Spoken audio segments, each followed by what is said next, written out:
একজন আলেম বলেছেন যে গণতন্ত্র হারাম, আর গণতন্ত্রের মাধ্যমে নির্বাচিত সরকারকে আনুগত্য করা জায়েজ হয় কি করে, যদিও সে সরকার ইসলামের বিধান মানতে বাধা দেয় না, তবে অনেক বাধা নিষেধ থাকে, এটা একটু ব্যাখ্যা করবেন। কি প্রশ্ন করলেন, গুলায় ফেললেন মনে হয়, তাই না? মানে একবার আচ্ছা, গণতন্ত্র হারাম যেহেতু এই সরকারের আনুগত্য কিভাবে চলে, এটা প্রশ্ন। প্রথম কথা হলো একটা জিনিস পার্থক্য করে নেবেন, ইসলামী সরকার না মুসলিম সরকার? বলেন। খলিফা, হ্যাঁ, যদি মুসলিম খলিফা হয় তার বিধান একরকম হবে, ঠিক আছে, এটা খেয়াল করবেন। আর যদি খলিফা না হয় তাহলে তার হুকুম কি আলাদা, প্রথমত। আর আম কথা হলো শাসক যদি খলিফা না হয় তাহলে ভালো কাজে সহযোগিতা করতে হবে, খারাপ কাজে কি সহযোগিতা করা যাবে না। লা তাআতা মাখলুকিন বিমাসিয়াতিল খালিক, স্রষ্টার অবাধ্যতা করে সৃষ্টির আনুগত্য চলবে না, কখনো চলবে না। এটা হলো নাম্বার 1 মূলনীতি, ঠিক আছে। তো এইটাকে আবার মুসলিম ইসলামী খেলাফত বা মুসলিম খলিফা বলে আপনারা গুলিয়ে ফেলেন না কিন্তু, ঠিক আছে। এই যে আপনাদের মাথায় সবসময় এটা কাজ করে, আমাদের মূলনীতি এই জায়গাতে এতটুকু, অমুসলিম বা মুসলিম খলিফা যদি না হয়, এমনি সামর্থ্য নাই, জনগণ নাই, এখন আপনি এটা একাই করতে গেছেন, বিরোধিতা করতে গেছেন, ইসলাম কি বলে? যেমন আমি বলবো না, একটা মূর্তি ভেঙে দিলেন এক জায়গাতে আপনারা বেশ কয়েক মাস আগে, কি করলো জানেন? এবং সরকারের নেতৃত্বে ওই মূর্তিকেও চিনতো না।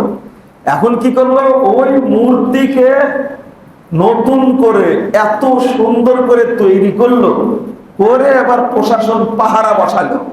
এখন মানুষ এটাকে জিয়ারত করতে যায়, ফুল দিতে যায়। এই যে এখন যে পাপগুলো হচ্ছে, এই পাপগুলোর অংশীদার কে হচ্ছে? যে আগে ভাঙছিল। দাওয়াতের মূলনীতি হলো খারাপ কাজের বিরোধিতা করতে গিয়ে যদি খারাপ কাজ বেড়ে যায় তাহলে বিরোধিতা করা যাবে না, মনে থাকবে। খারাপ কাজ আপনার উৎখাত করতে গিয়ে যদি ওইটা নতুন করে বেড়ে যায়, ফিতনা তৈরি হয়, তাহলে করা যাবে না। এটা হলো শরীয়তের মূলনীতি। এটা এই জ্ঞানটুকু আমাদের মধ্যে নাই। এই যে দেখেন, এমন একটা পরিবেশ তৈরি করলো, ছাত্ররা যত সুন্দর সুন্দর মূর্তি ছিল কি করলো বলেন তো দেখি, 24 ঘন্টার মধ্যে গোটা দেশ থেকে সবগুলো, তাও কিসে এমন ভাবে তৈরি করেছে মূর্তিগুলো, পাথর দ্বারা।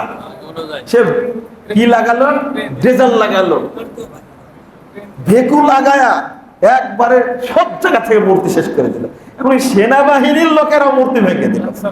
চিন্তা করেন, এটা হলো কি গণবিপ্লব।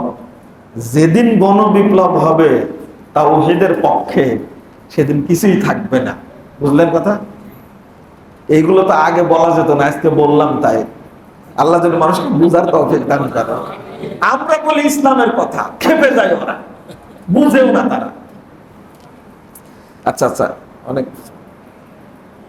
আমরা আহলে হাদিস অনুসারীরা মাগরিবের আযানের পরে 2 রাকাত সালাত আদায় করে থাকি। হুজুর, এই 2 রাকাত সালাতের নাম কি? সুন্নাহ। এটা কি সুন্নাহ বলবেন, নফল বলবেন, কোনো সমস্যা। নফল আর সুন্নাহ নাম দুইটা, জিনিস কি একটাই। এই সুন্নাহটা জারি রাখবেন, পড়বেন। এই বেদাতি মোল্লারা কি করছে জানেন? কৌশল করে আযানের পরে বক্তব্য দেওয়া শুরু করেছে, তো বয়ানের সময় নামাজ পড়া চলবে না। তুই বেয়াদবের বেয়াদব। এরাই চায় আহলে হাদিস মসজিদ গুলো যেন কি না হয়, মানুষ ভেঙ্গে দিই, আহলে হাদিস যেন না থাকে, বুঝছেন? আপনারা বলতেন পিস টিভি চালু হলো না কেন? একজন উপদেষ্টা তো আছে, চালু করেন না।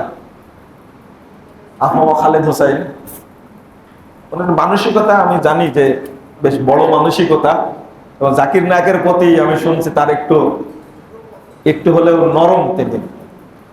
ওটা এক সেকেন্ডের ব্যাপার এটা। এখনো যেন পৃথিবী চালু হচ্ছে না রে ভাই।